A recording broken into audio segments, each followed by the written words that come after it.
Sa mga gusto at nagbalak pumunta sa Canada bilang isang trabahador dito sa Canada, sana po mapanood niyo buo ito ating video.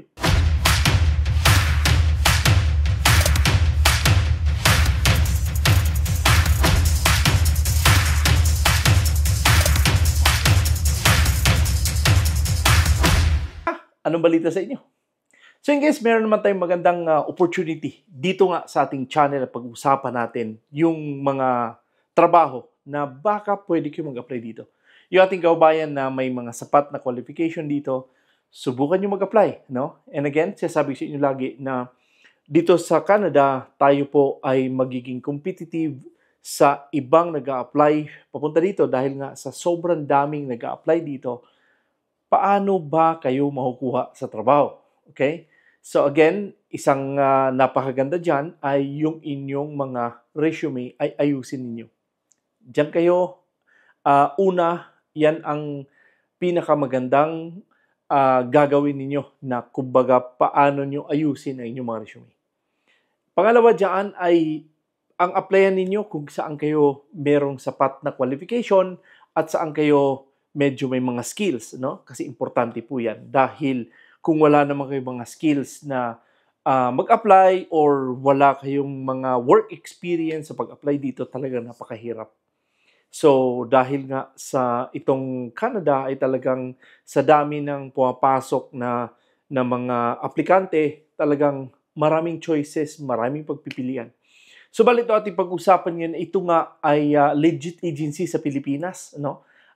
Kung kayo man ay nasa Pilipinas, kayo man ay nasa ibang bansa, subukan yung isend ang inyong mga resume sa kanilang email address, no? At sana po ay i-google nyo, no? Tingnan nyo, basahin naman natin kung ano bang mga qualification dito, ano bang mga job description. Kasi dito sa pag-apply sa Canada, importante na ang inyong mga job description ay sinusulat nyo at linalagay nyo sa inyong resume. So mayroon ditong nagko-comment sa aking Facebook, sila po ay gumagawa ng mga resume. Again, 100 pesos pagpagawa ng resume. I think isang set na yon. But again, pwede nyo i-google kung paano nga maggawa ng resume dahil importante na maayos yung paglagay ng inyong mga resume, maayos yung pagkasulat ng inyong mga resume upang kayo nga ay mapansin ng mga employer dito dahil nga sa talagang napakahirap. I know na yung iba ko nahirapan po kami mag-apply dyan sa Canada. Mas lalong mahirap mag-apply ng trabaho kung kayo man ay walang experience. Okay? So for example, kayo man ay mga welder, kayo man ay mga housekeeping, wala kayong work experience sa trabaho, pero kayo ay nag-a-apply ng trabaho, napakamali po yan. Okay? So sa mga ating kabayan na mga fresh graduate lang sa agriculture, sa mga farming, sa kung ano man, mga engineering or ano man mga natapos nyo, mag-earn kayo ng mga experience. Kasi importante na kayo ay sumabak sa Canada na may mga sapat na experience dahil kayo talaga ay number one na hinahanap ng mga employer. You know? So, balit sinasabi sa inyo, marami po tayong mga agency sa Pilipinas na pwede ninyong applyan. Puntahan ninyo ang website ng DMW or puntahan niyo ang website ng PUA dahil andyan po yan nakalista. Okay? So, nakalista po yan at dito sa Canada, sinasabi ko sa inyo na walang placement fee. Dahil pinagbawal ni Canada, maningil ang mga employer, ang mga agency ng placement fee. Dahil pinagbawal po yan. Okay? So, again, sinasabi sa inyo, sana po ay subaybayan ninyo dahil titingnan natin kung itong trabaho na to ay para ba sa inyo.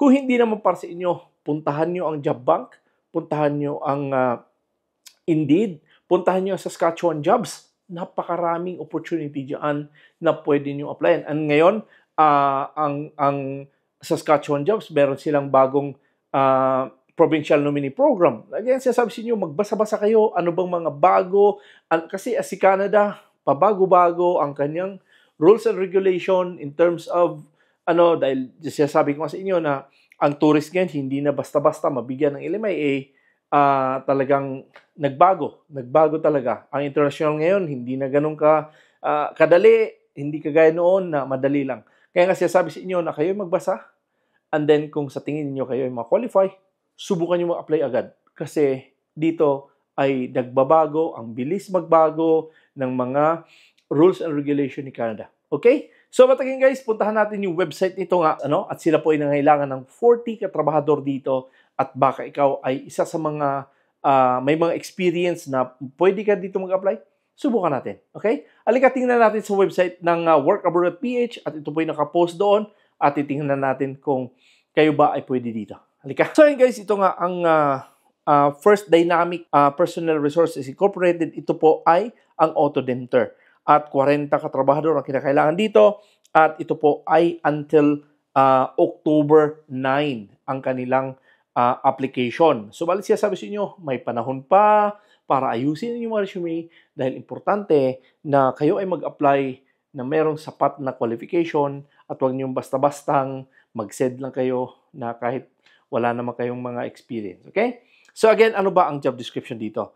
Assessing an extent of car vehicle repair, restoration, or customization request, preparing repair and modification cost estimates, and finalizing agreements. Importante po yan.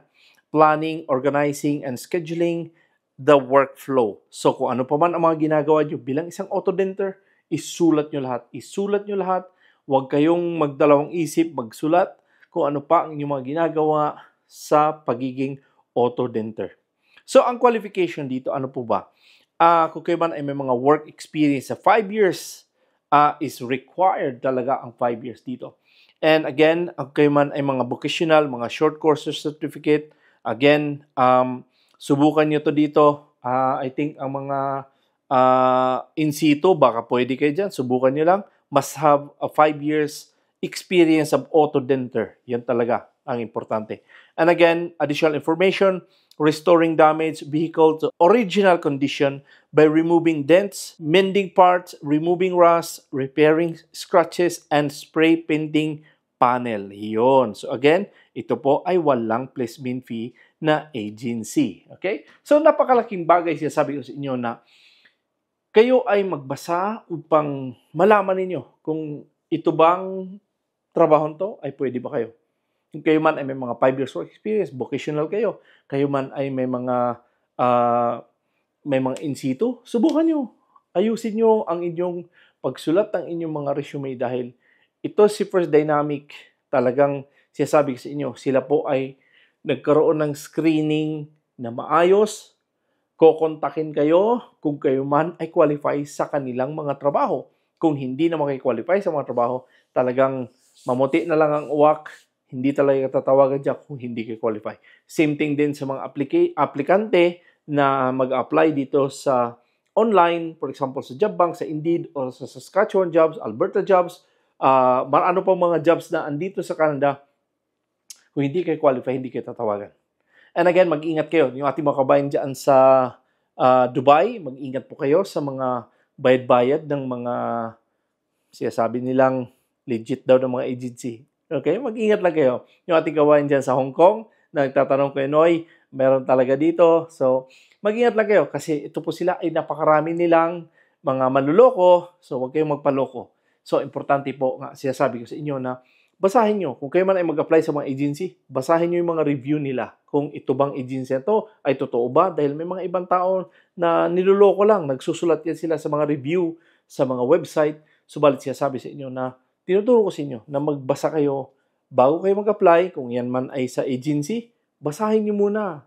I-background check nyo itong agency dahil hindi natin alam na baka mga budol-budol din. Mabudol kayo, sayang yung pera nyo. So, alam nyo naman na talagang ang hirap ng pera ngayong panahon na to. Talaga namang sinasabi sa inyo lagi na dito ay kailangan ang inyong mga pera ay pag-ingatan ninyo. Okay? So, sa mga nagtatanong paano ba or magkano bang mga gastusin dito kung kayo man ay makahanap ng mga employer, ang malaking gastos nyo dito ay medical, tapos biometrics. Yun lang man mostly. No? Kasi kayo, mayroon na kayong mga passport, mayroon na kayong mga eBay clearance, mga ano-ano pa dyan. Importante na mayroon kayong mga certificate. No? Yung inyong mga certificate, ilagay nyo sa inyong resume dahil napakaganda yan kung kayo man ay may mga sapat na kadagdagan na certificate sa inyong mga resume na susulat, no? Napakagandang opportunity din yan na kayo ay nagsusulat ng inyong mga resume, lahat ng inyong mga experience, kung ano pa mga educational background nyo, ipagsulat nyo, mga certificate, isulat nyo lahat dahil napaka plus points po yan.